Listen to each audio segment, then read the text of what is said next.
Hello दोस्तों, आज हम लोग सीखेंगे कि यूजर से हम लोग इनपुट को कैसे दें।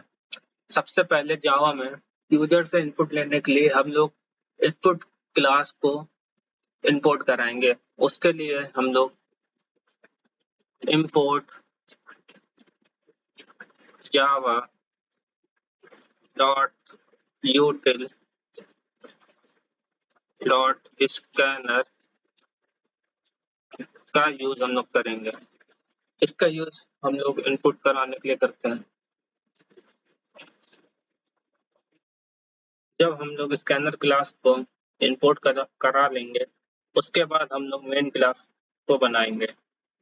सबसे पहले हम लोग लिखेंगे क्लास, फिर यहाँ पे main,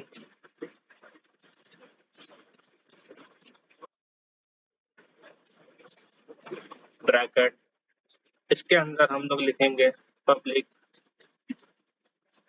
static wide main.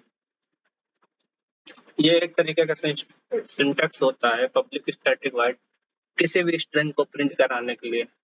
String square bracket ARGS, इसके बाद कर्ली ब्रैकेट।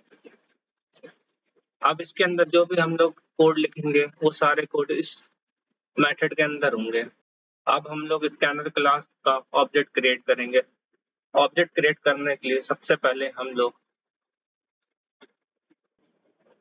जो क्लास हम लोग ने इंपोर्ट करा है उसका नाम, जैसे कि अभी हम लोग ने स्कैनर क्लास को इंपोर्ट करा है तो हम लोग लिखेंगे स्कैनर, और जो ऑब्जेक्ट का जो भी नाम हम लोग चाहते हैं वो नाम हम लोग रख सकते हैं। जैसे हम रखना चाहते हैं इसका नाम SC, आप कुछ भी रख सकते हैं इसका नाम। इक्वल टू असाइन कराएंगे इसको, न्यू कीवर्ड्स का यूज करेंगे, फिर सेम स्कैनर लिख के ब्रैकेट में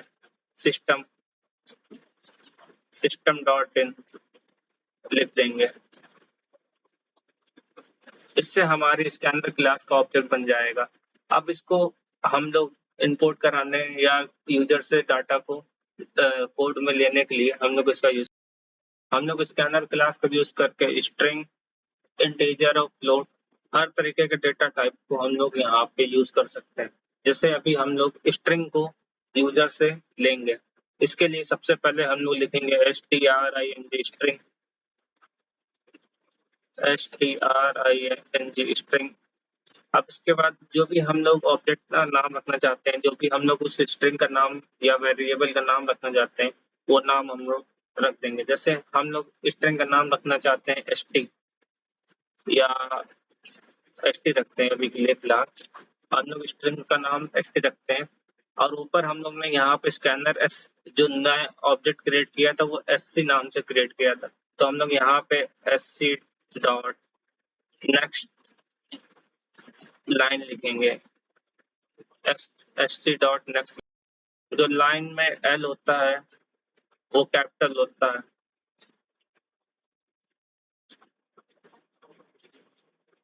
अब इसके बाद ब्रैकेट लगाएंगे। हम यूजर से अब डाटा ले सकते हैं। अब देखना है, यूजर से हम डाटा ले सकते हैं पर अभी हमको देखना है कि क्या यूजर ने जो डाटा दिया उसको प्रिंट भी कराना है। तो उसके लिए हम लोग यहाँ पे एक न्यू मेथड का यूज करेंगे। प्रिंट कराने के लिए सबसे पहले हम लोग यूज करेंगे हम लोग system dot system dot print system dot print. हम लोग यूज करें system dot out dot print print Elon.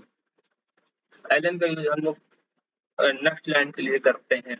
और भी बहुत सारे मेथड होते हैं नेक्स्ट लाइन में जाने के लिए, लेकिन अभी फिलहाल हम लोग प्रिंट एलन का यूज करेंगे ब्रैकेट। और जो हम लोग चाहते हैं क्या चीज यूजर प्रिंट करें, हम लोग उसका यूज करेंगे। उसके लिए सबसे पहले जावा एक केस सेंसिटिव लैंग्वेज, इसमें कुछ चीजों को हम लोग को विशेष ध्यान रखना होता है, नहीं तो कोड में एरर आ सकती है। सबसे पहले जब भी हम लोग स्कैनर क्लास को इंपोर्ट कराते हैं तो उसमें इंपोर्ट java.util.scanner का यूज करते हैं। जो स्कैनर का एस होता है वो हमेशा कैपिटल होगा। जहां भी पूरे कोड में स्कैनर का यूज करेंगे हम लोग, चाहे ऑब्जेक्ट क्रिएट करने के लिए या किसी और भी रूप में, तो हम लोग वहां पे उस स्कैनर का एस को कैपिटल रखेंगे। और जैसे ये हम लोग मेन मेथड के अंदर पब्लिक स्टैटिक वॉइड मेन बनाते हैं, तो जो इसमें स्ट्रिंग का एस होता है ये भी कैपिटल होता है, बाकी सारी चीजें स्मॉल रहेंगी क्योंकि ये केस सेंसिटिव लैंग्वेज है। इसमें कैपिटल और स्मॉल लेटर का विशेष ध्यान रखना पड़ेगा। यहाँ पे देखिए जैसे system dot out dot print है, तो यहाँ पे जो सिस्टम का एस होता है ये भी कैपिटल होगा। अब इस कोड को हम लोग रन करा के देखते हैं ये सही से वर्क कर रहा है कि नहीं, हम लोग ने जो कोड लिखा वो सही है कि नहीं। अब इसको रन कराने के लिए यहाँ पे हम लोग रन कमांड का यूज करेंगे। हमारा कंपाइलर ऑन हो गया। कंपाइलर में हम लोग यूजर से कुछ वैल्यू लेंगे। जैसे सबसे पहली वैल्यू लेते हैं हम लोग यूजर से हेलो। हेलो को प्रिंट करा कर देखते हैं, एंटर करेंगे, हेलो प्रिंट हो गया। अब इस कोड को दोबारा से रन करेंगे। हम लोग चाहते हैं किसी का नाम देना, जैसे अमन नाम का यूज करते हैं हम लोग।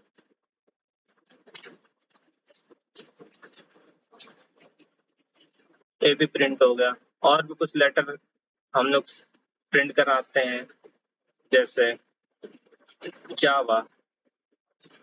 जावा भी प्रिंट हो गया। चलिए आज तक की वीडियो हमारी, अभी तक की वीडियो ये थी। आप लोगों ने जो सीखा इसको कमेंट और फॉलो और लाइक करिए। और नेक्स्ट वीडियो में हम लोग सीखेंगे किस तरीके से हम लोग इंट और फ्लोट वैल्यू को यूजर से लेते हैं। Thank you.